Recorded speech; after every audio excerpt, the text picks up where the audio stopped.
Hello and welcome to From Ashes to Action, the Anglican Union's Lenten podcast series.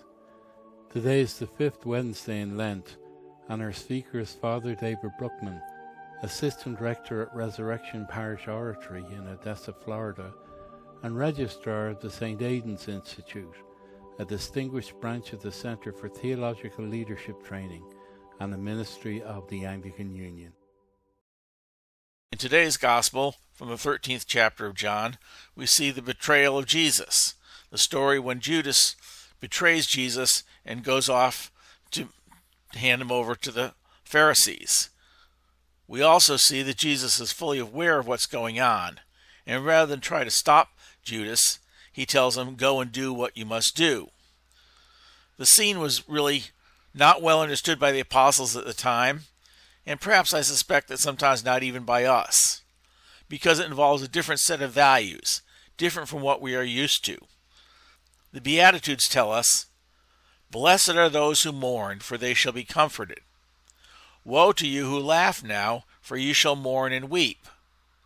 Our world says, seek the laughter, seek the enjoyment, seek the comfort, and leave the mourning to someone else. But Jesus knows that that's not the way of the Father, that the Father has sent him, first of all, to suffer for the sins of the world, to be crucified before the resurrection must come. It's particularly important that this story happens at the Last Supper, at the time that the Eucharist is instituted. And so it's central to the story. It's also central to how we live it. That in the Eucharist, there is, first of all, the crucifixion, for there cannot be resurrection without a crucifixion first. And so Jesus embraces that suffering and that mourning that comes with the crucifixion because he knows that this is to be. That's why he can embrace the betrayal of Judas. Certainly he's grieved for Judas's sake and for the loss of his fellowship, but he's not avert to it because of his own suffering. Rather, he realizes that that needs to be accomplished in order for the resurrection. The Eucharist brings us through that suffering and through that crucifixion into the resurrection power of Christ. That's how we live into this way in our world and understand that we can live those same principles that Jesus lived out at the Last Supper. How is that possible? Only through the power of God. And that power of God is realized in the Eucharist. The betrayal shows the opposite. The Judas is not willing to go through that. Judas is upset because Jesus is not following the path he wants.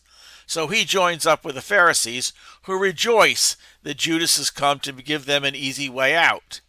There's the rejoicing that leads to suffering in the end, for we know that Judas's end is not good.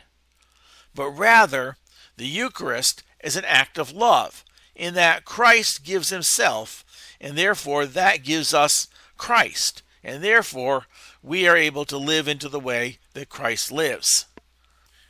As we look around our world today, who do we see that needs our word, that needs a touch from us?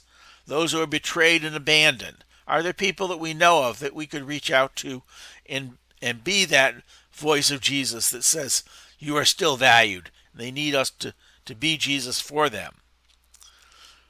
Also, have we wronged others? Are there ways that we have taken the side of Judas and done the things that betray our friends? If so, look for an opportunity to ask for forgiveness, because forgiveness is always available.